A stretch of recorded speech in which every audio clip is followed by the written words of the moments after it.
अच्छा, तो हमें सुनाया नहीं होगा, हम लिखने में मगन रहे होंगे। ठीक है, तो this is lowering in vapour pressure, इसीलिए हमने हिंट में ये सब चीज़ें क्लियर की है, नहीं तो ये कुछ समझ में नहीं आता आपको। This P naught A minus P A या P S lowering in vapour pressure, P naught A minus P S या P naught A minus P A upon P naught A, this is relative lowering in vapour pressure, और ये x भी mole fraction. तो हमें यहीं से दिख रहा है आर एल वी पी किसके इक्वल है, मोल फ्रैक्शन ऑफ सॉल्यूट। ये राउल्स के लॉ का वेरिफिकेशन हो गया। अब आप लोग पहले एक चीज़ सुन लो, जितनी भी आप कोलिगेटिव प्रॉपर्टीज पढ़ोगे सबको बताना पड़ेगा आपको कि कोलिगेटिव प्रॉपर्टीज क्यों हैं। तो relative lowering in vapour pressure colligative properties है एक, क्योंकि डायरेक्टली इक्वल किसकी आ रही है, मोल fraction of solute. Mole fraction of solute मतलब मोल्स के रेशियो के, मोल्स मतलब क्या है, पार्टिकल्स, और कोई भी प्रॉपर्टी अगर पार्टिकल के से पार्टिकल पे डिपेंड करती है तो कौन सी हो गई। तो ये आपसे पूछ लिया जाता है कि by relative lowering in vapour pressure या कोलिगेटिव प्रॉपर्टी एक्सप्लेन। अगर 2 नंबर में आए तो आप सीधे यहाँ से इस फॉर्मूले को लिख सकते हो नोट, 4 नंबर में आए तो फिर पूरा लिखना पड़ेगा।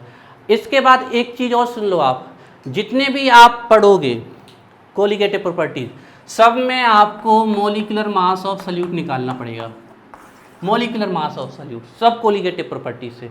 अब आप लोग कहोगे सर ये निकालने की क्या ज़रूरत है, ये तो हम फॉर्मूले से सीधे सीधे बता दें।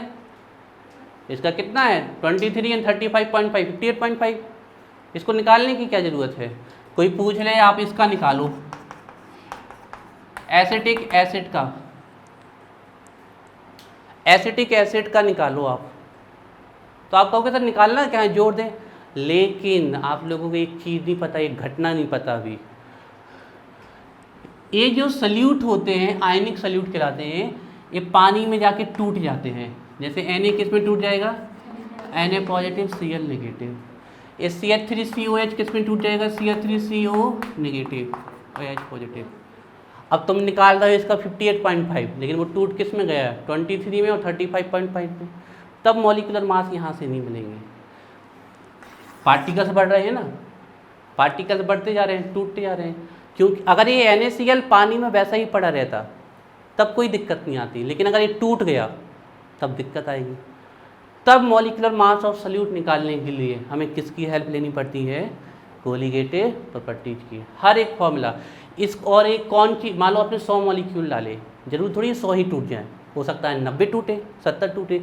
तो कोई इलेक्ट्रोलाइट या कोई सल्यूट जो आयनिक फॉर्म में टूट सकता है वो कितना टूटेगा, या उल्टा भी हो सकता है कितना जुड़ेगा, उसको बताएगा वांट ऑफ फैक्टर। वो इस चैप्टर का सबसे लास्ट टॉपिक है, लास्ट में बताएंगे, इसमें वरी होने की ज़रूरत नहीं है।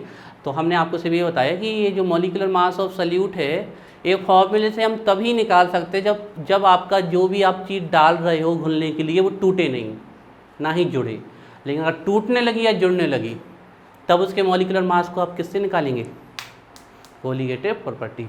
अब कैसे निकालेंगे हम कल बताएंगे, मॉलिकुलर मास को सॉल्यूट से कैसे निकालेंगे।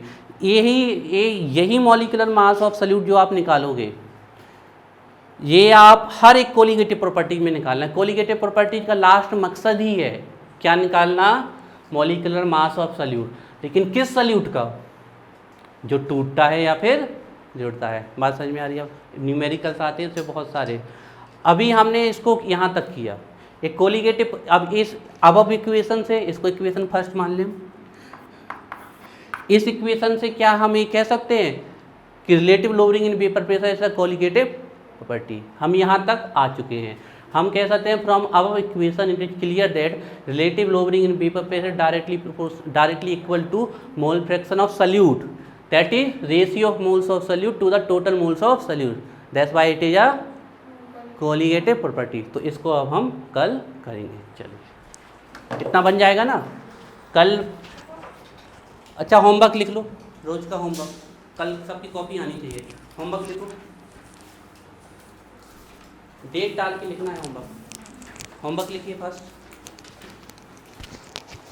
होमवर्क है कल का मोलिलिटी पूरा कॉन्सेप्ट डेट डाल के लिखना, रोज होमवर्क देंगे। मोलिलिटी तीसरा होमवर्क है राउल्स लॉ।